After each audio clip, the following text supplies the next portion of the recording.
ಕರ್ನಾಟಕ ರಾಜ್ಯದಲ್ಲಿ ನರೇಂದ್ರ ಮೋದಿ ಅವರ ಮೂರನೇ ಬಾರಿಯ ಚುನಾವಣೆಗೆ ಅದ್ಭುತವಾದಂತ ಒಂದು ರೆಸ್ಪಾನ್ಸ್ ಅನ್ನ ರಾಜ್ಯದ ಜನ ಕೊಟ್ಟರು. ರಾಜ್ಯ ಸರ್ಕಾರ ಹಲವಾರು ಅಪಪ್ರಚಾರಗಳನ್ನು ಮಾಡಿದ ಮೇಲೆ ಕೂಡ ಭಾರತೀಯ ಜನತಾ ಪಾರ್ಟಿಗೆ 17 ಸದಸ್ಯರನ್ನ, ಜೆಡಿಎಸ್ಗೆ ನಮ್ಮ NDA ಜಾಯ್ನ್ ಆಗಿರುವಂತ JDSಗೆ 2 ಸದಸ್ಯರನ್ನ ಗೆಲ್ಲಿಸಿ 19 ಸೀಟ್ಗಳನ್ನ ಭಾರತೀಯ ಜನತಾ ಪಾರ್ಟಿ ಮತ್ತು JDS ಕರ್ನಾಟಕದಲ್ಲಿ ಗೆದ್ದಿತ್ತು. ಕಾಂಗ್ರೆಸ್ ಅವರು ನಿರಂತರವಾದಂತ ಅಪಪ್ರಚಾರವನ್ನ ಮಾಡ್ತಾ ಇದ್ರು. ಕೊನೆಗೂ ಅವರು ಡಬಲ್ ಡಿಜಿಟ್ ದಾಟಕ್ಕೆ ಆಗಲಿಲ್ಲ. ಮೂರನೇ ಬಾರಿಯ ಸರ್ಕಾರದಲ್ಲಿ ಮತ್ತೊಂದು ಬಾರಿ ನರೇಂದ್ರ ಮೋದಿ ಅವರು ನನಗೆ ಮಂತ್ರಿ ಆಗುವಂತ ಅವಕಾಶವನ್ನ ಮಾಡಿಕೊಟ್ಟಿದ್ದಾರೆ. ಕಳೆದ ಬಾರಿ ನಾನು ಕೃಷಿ ಮತ್ತು ರೈತರ ಕಲ್ಯಾಣ ಹಾಗೇನೆ ಫುಡ್ ಪ್ರೊಸೆಸಿಂಗ್ ಇಂಡಸ್ಟ್ರಿಯ ಮಂತ್ರಿ ಆಗಿದ್ದೆ. ಈ ಬಾರಿ ದೇಶದ ಅತ್ಯಂತ ಹೆಚ್ಚು ಜನರನ್ನ ತಲುಪುವುದಾದಂಥ MSME micro small medium enterprises ಮಂತ್ರಿಯಾಗಿ ಮತ್ತು ಬಹಳ ದೊಡ್ಡ ಪ್ರಮಾಣದ ಕಾರ್ಮಿಕ ವರ್ಗವನ್ನ ರೆಪ್ರೆಸೆಂಟ್ ಮಾಡ್ತಾ ಇರುವಂತ ಲೇಬರ್ ಮತ್ತು ಎಂಪ್ಲಾಯ್ಮೆಂಟ್ ಮಂತ್ರಿಯಾಗಿ ನನ್ನನ್ನು ಮಾಡಿದ್ದಾರೆ. ಇದಕ್ಕಾಗಿ ನಾನು ನರೇಂದ್ರ ಮೋದಿ ಅವರಿಗೆ ಅಭಿನಂದನೆಗಳನ್ನು ಸಲ್ಲಿಸ್ತಾ ಇದ್ದೀನಿ. ಬೆಂಗಳೂರು ಉತ್ತರದಲ್ಲಿ ನನ್ನನ್ನು ಗೆಲ್ಲಿಸಿರುವಂತ ನನ್ನೆಲ್ಲ ಕಾರ್ಯಕರ್ತರು, ನನ್ನ ಮುಖಂಡರು, ನನ್ನ ಮತದಾರ ಬಾಂಧವರಿಗೆ ನಾನು ಅಭಿನಂದನೆಗಳನ್ನು ಸಲ್ಲಿಸ್ತಾ ಇದ್ದೀನಿ. ನಿಮ್ಮ ಬೆಂಬಲದ ಕಾರಣಕ್ಕಾಗಿ ಇವತ್ತು ಮತ್ತೊಂದು ಬಾರಿ ಕೇಂದ್ರದಲ್ಲಿ ಮಂತ್ರಿ ಆಗುವಂತ ಅವಕಾಶ ನನಗೆ ಸಿಕ್ಕಿದೆ. ಅದಕ್ಕಾಗಿ ನಾನು ಧನ್ಯವಾದಗಳನ್ನು ಹೇಳ್ತಾ ಇದ್ದೀನಿ. ಈ ಅಭಿನಂದನೆ ಇವತ್ತು ನನ್ನ ಕ್ಷೇತ್ರದ ಮುಖಂಡರು, ನನ್ನ ಕ್ಷೇತ್ರದ ಪದಾಧಿಕಾರಿಗಳು, ನನ್ನ ಕ್ಷೇತ್ರದ ಮತದಾರರಿಗೆ ಸಲ್ಲಿಸಬೇಕಾಗಿದೆ. ಕಾರ್ಯಕರ್ತರು ಶ್ರಮಪಟ್ಟು ಕೆಲಸ ಮಾಡಿದ್ರು. ಈ ಕಾರಣಕ್ಕಾಗಿ ಬಹಳ ದೊಡ್ಡ ಅಂತರದಲ್ಲಿ ಎಲ್ಲ ವಿರೋಧಾಭಾಸಗಳ ಮಧ್ಯೆ, ಎಲ್ಲ ಅಪಪ್ರಚಾರಗಳ ಮಧ್ಯೆ ಕೂಡ ನಾವು ಗೆಲ್ಲಕ್ಕೆ ಸಾಧ್ಯ ಆಯಿತು. MSME ಬಹಳ ದೊಡ್ಡ ಒಂದು ಡಿಪಾರ್ಟ್ಮೆಂಟು.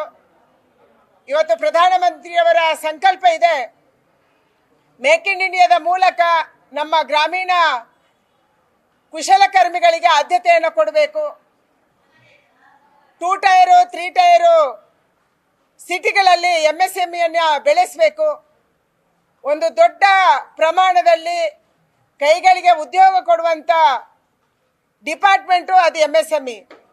ಅದನ್ನು ಬೆಳೆಸಬೇಕು ಮತ್ತು ಈ ದೇಶದಲ್ಲಿರುವಂತ ಕಾರ್ಮಿಕರ ಸಮಸ್ಯೆಗಳನ್ನು ಬಗೆಹರಿಸುವಂತ ಪ್ರಯತ್ನವನ್ನು ಮಾಡಬೇಕನ್ನುವಂಥ ಉದ್ದೇಶವನ್ನು ಮೋದಿಯವರು ಹೊಂದಿದ್ದಾರೆ. ಅದಕ್ಕಾಗಿ ನಾವು ಈಗಾಗಲೇ ನಮ್ಮ ಇಲಾಖೆಯ ಕೆಲಸಗಳನ್ನು ಆರಂಭ ಮಾಡಿದ್ದೀವಿ. ನಮ್ಮ ಕ್ಯಾಬಿನೆಟ್ ಸಚಿವರ ನೇತೃತ್ವದಲ್ಲಿ ಈಗಾಗಲೇ ಮೀಟಿಂಗ್ಗಳು ಶುರುವಾಗಿದ್ದಾವೆ.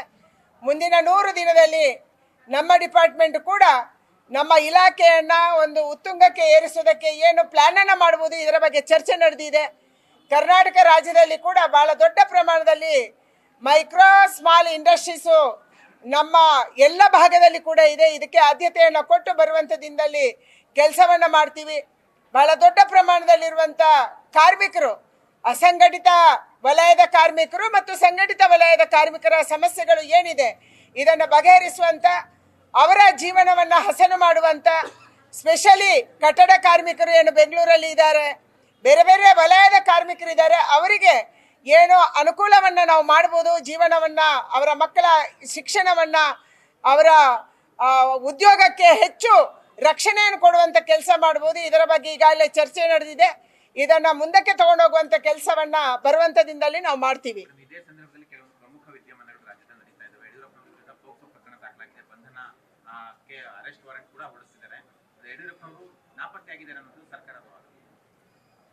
ಈ ಕೇಸಿನ ಮಾಹಿತಿ ನನಗೆ ಗೊತ್ತಿಲ್ಲ, ಆದರೂ ನಿಮ್ಮ ಮಾಧ್ಯಮದ ಮೂಲಕ ನಾನು ನೋಡಿದ್ದೀನಿ. ಯಡಿಯೂರಪ್ಪನವರ ಬಹಳ ಉದ್ದವಾದಂಥ ಒಂದು ರಾಜಕೀಯ ಬದುಕು ಕರ್ನಾಟಕದಲ್ಲಿ ಇದೆ. ಯಾವತ್ತೂ ಕೂಡ ಈ ರೀತಿಯ ಆರೋಪಗಳು ಕೇಳಿ ಬಂದಿಲ್ಲ. ಆದರೆ ಈ ಬಾರಿ ಯಾಕೆ ಬರ್ತಾ ಇದೆ, ಇದರ ಹಿಂದೆ ಸರ್ಕಾರದ ಪಾತ್ರ ಏನಿದೆ, ಇದು ಯಾವುದು ನನಗೆ ಗೊತ್ತಿಲ್ಲ.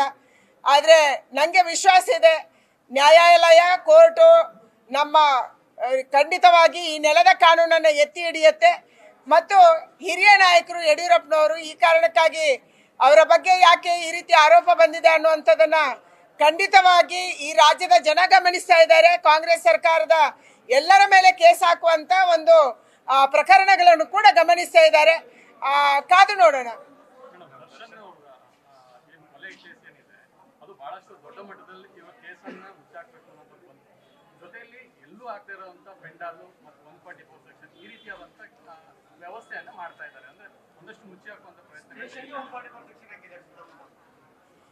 ಕಾಂಗ್ರೆಸ್ ಸರ್ಕಾರ ಬಂದ ಮೇಲೆ ಈ ರಾಜ್ಯದಲ್ಲಿ ಯಾರಿಗೂ ರಕ್ಷಣೆ ಇಲ್ಲ ಅನ್ನುವಂಥ ಸ್ಥಿತಿ ನಿರ್ಮಾಣ ಆಗಿದೆ. ನಿರಂತರವಾದಂಥ ಕೊಲೆಗಳು ನಡೀತಾ ಇದ್ದಾವೆ. ಈ ಎಲ್ಲ ಕೊಲೆಗಳಿಗೆ ಕಾರಣ ಈ ಸರ್ಕಾರ ಕೊಲೆಗಾರರ ಪರವಾಗಿ ನಿಂತಿರುವಂಥದ್ದು, ಬೆಂಬಲ ಕೊಡುವಂಥದ್ದು, ರಕ್ಷಣೆ ಮಾಡುವಂಥದ್ದು ಮತ್ತು ಕೊಲೆಗಟುಕರಿಗೆ ಭಯ ಇಲ್ಲ ಅನ್ನುವಂಥ ಸ್ಥಿತಿ ಈ ರಾಜ್ಯದಲ್ಲಿ ನಿರ್ಮಾಣ ಆಗಿರುವಂಥದ್ದು. ಇವತ್ತು ದರ್ಶನ ಪ್ರಕರಣ ಯಾಕೆ ದರ್ಶನ್ ಇವತ್ತು ಕಾಂಗ್ರೆಸ್ಸಿನ ಸರ್ಕಾರದ ಕೆಲಸ ಮಾಡಿದ್ರು, ಚುನಾವಣೆಯಲ್ಲಿ ಕೆಲಸ ಮಾಡಿದ್ರು ಅನ್ನುವ ಕಾರಣಕ್ಕಾಗಿ ರಕ್ಷಣೆ ಮಾಡ್ತಿದ್ದಾರೋ, ಅವರಿರುವಂಥ ಪೊಲೀಸ್ ಸ್ಟೇಷನು ಅವರಿರುವಂಥ ಜಾಗಕ್ಕೆ ಈ ರೀತಿಯ ಒಂದು ರಕ್ಷಣೆಯನ್ನು ಒದಗಿಸಿರುವಂಥದ್ದು ಜನಸಾಮಾನ್ಯರಿಗೆ ಒಂದು ಕಾನೂನು, ದೊಡ್ಡವರಿಗೆ ಒಂದು ಕಾನೂನು, ಕಾಂಗ್ರೆಸ್ ಕಾರ್ಯಕರ್ತರಿಗೆ ಬೆಂಬಲಿಗರಿಗೆ ಒಂದು ಕಾನೂನು ಅನ್ನುವಂಥ ಸಂದೇಶವನ್ನು ರಾಜ್ಯದಲ್ಲಿ ಕಳಿಸ್ತಾ ಇದೆ. ಅದಕ್ಕಾಗಿ ಕಾನೂನು ರೀತಿಯಲ್ಲಿ ಕ್ರಮವನ್ನು ಕೈಗೊಳ್ಳುವಂಥದ್ದು ಆಗಬೇಕು. ಕಾನೂನಿನ ಮುಂದೆ ಯಾರು ದೊಡ್ಡವರು ಇಲ್ಲ, ಯಾರು ಚಿಕ್ಕವರು ಇಲ್ಲ. ಕಾನೂನಿನಂತೆ ಶಿಕ್ಷೆ ಆಗಬೇಕು, ಕಾನೂನಿನಂತೆ ತನಿಖೆ ಆಗಬೇಕು ಅನ್ನುವಂಥ ಆಗ್ರಹವನ್ನು ನಾನು ಮಾಡ್ತಾ ಇದ್ದೀನಿ.